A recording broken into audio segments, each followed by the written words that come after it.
Assalamualaikum warahmatullahi wabarakatuh. Selamat pagi semua. Sampai berjumpa kembali pada pelajaran hari ini tentang pembelahan sel.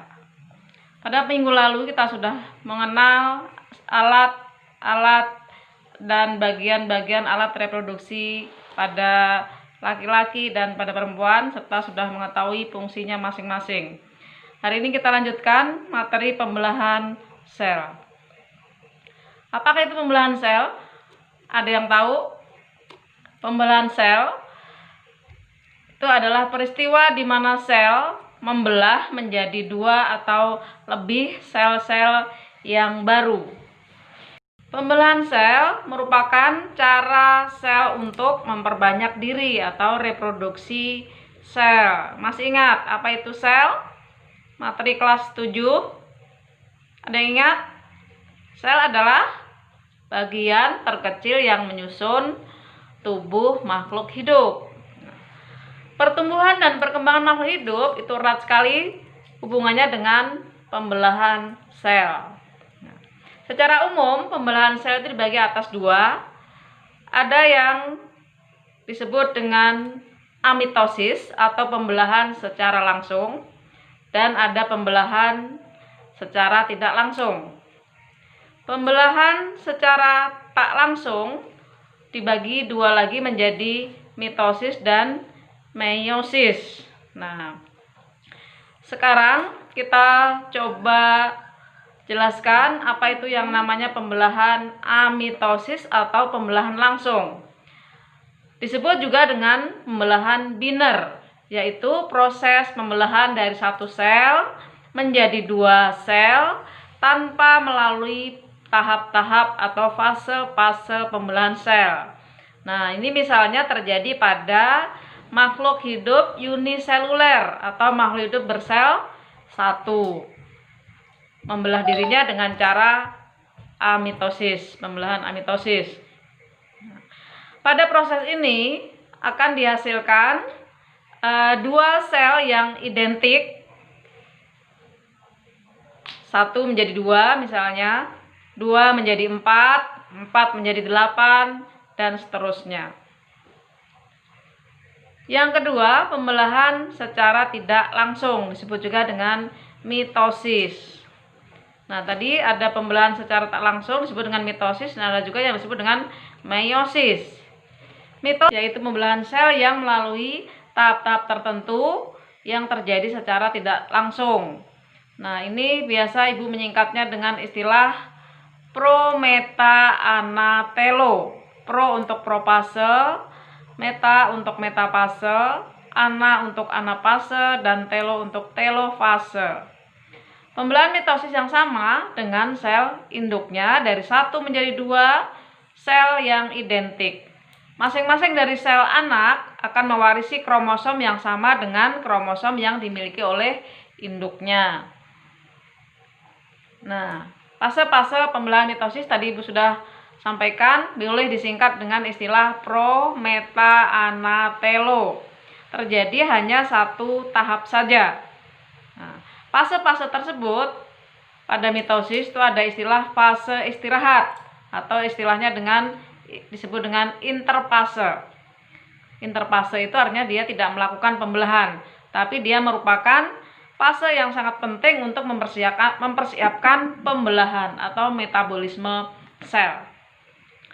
Nah, pada saat itu terjadilah sintesa zat baru yang berupa DNA dan RNA. Sintesa itu artinya pembuatan. DNA singkatan dari deoksiribonukleat asid, dan RNA itu adalah ribonukleat asid.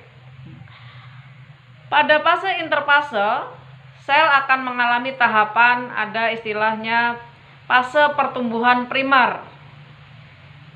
Selnya bersifat diploid atau dikenal dengan istilah 2N. Nah, kemudian dia belum mengadakan replikasi DNA. Replikasi itu artinya apa? Ada yang tahu? Penggandaan replikasi. Kemudian cirinya organel-organel sel memperbanyak diri untuk menunjang kehidupan sel. Berikutnya ada istilah fase sintesis. Sintesis atau pembuatan pada saat fase interfase itu terjadi tahap sintesis materi genetik, terutama DNA. Fase berikutnya pada fase interfase adalah fase pertumbuhan sekunder, yaitu di mana sel akan memperbanyak organel sel yang dimiliki agar dapat diwariskan kepada keturunannya. Tahap kedua adalah fase pembelahan inti sel atau disebut dengan karyokinesis. Nah, pada fase ini terjadi 4 tahap pembelahan yang tadi saya sebutkan, yaitu prometa anatelo. Ada fase profase adalah fase awal mulainya pembelahan. Nah, pada saat itu akan terjadi membran nukleus mulai menghilang. Benang kromatin akan memadat membentuk kromosom. Kromosom akan membentuk kromatid. Kromatid merupakan hasil penggandaan dari satu kromosom. Selanjutnya, sentrosom itu akan membelah menjadi 2 sentriol. Masing-masing akan menuju kutub dan membentuk benang spindle yang melekat pada sentromer di setiap kromatid. Berikutnya adalah tahap kedua, yaitu tahap metafase. Nah, di sini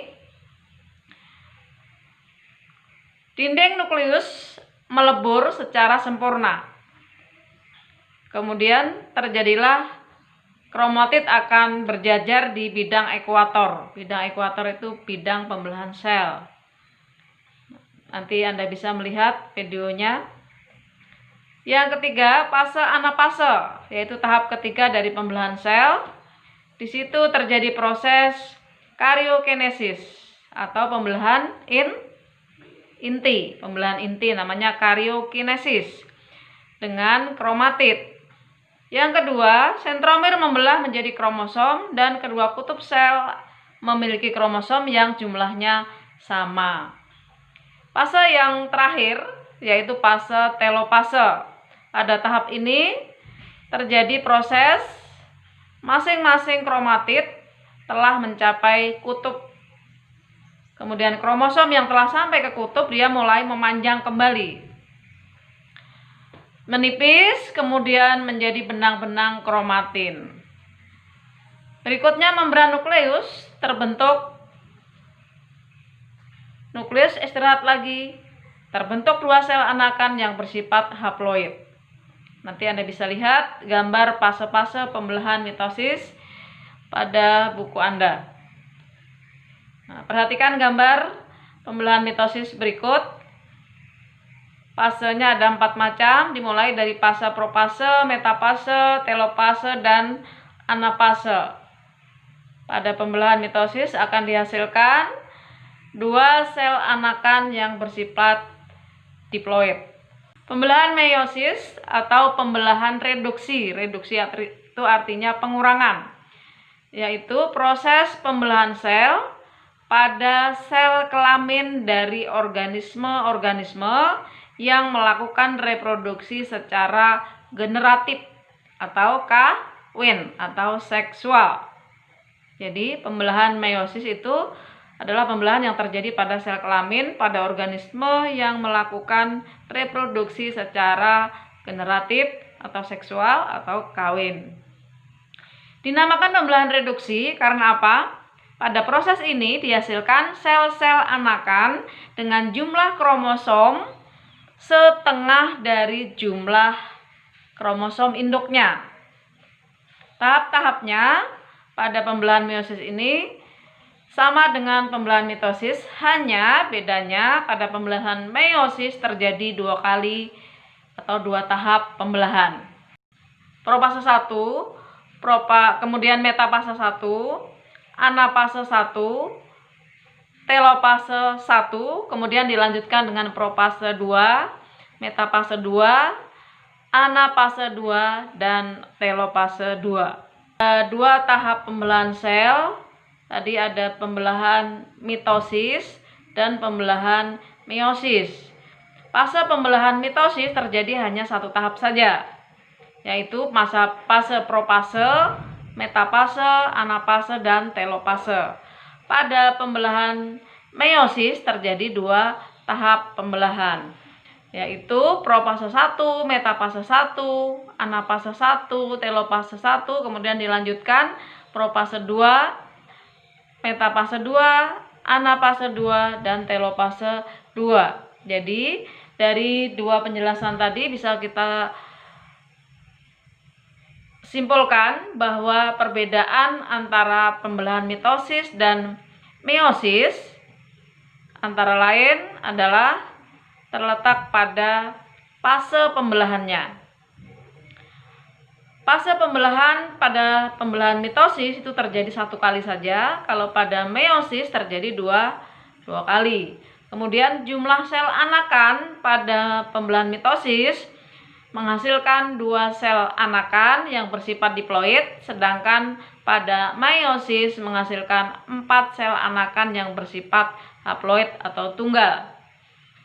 Kemudian sifat sel anakan pada pembelahan mitosis itu secara genetik dia akan identik atau sama dengan induknya untuk mitosis, sedangkan pada meiosis sifat sel anakan secara genetik tidak identik dengan induknya.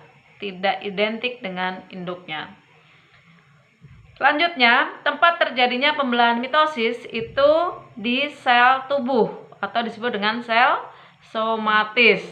Sedangkan pada pembelahan meiosis tempat terjadinya adalah pada sel kelamin. Tempat terjadinya pembelahan meiosis terjadi pada sel kelamin, yaitu di organ reproduksi wanita dan laki-laki, tepatnya di bagian testis dan ovum. Kemudian fungsi pembelahan mitosis itu adalah untuk memperbanyak sel, untuk pertumbuhan dan perbaikan sel-sel tubuh kita yang rusak. Sedangkan fungsi dari pembelahan meiosis itu adalah membentuk dan mengurangi jumlah kromosom sel kelamin. Demikian untuk pembelajaran pembelahan sel hari ini, semoga bisa dimengerti. Sampai ketemu pada pertemuan berikutnya. Assalamualaikum warahmatullahi wabarakatuh.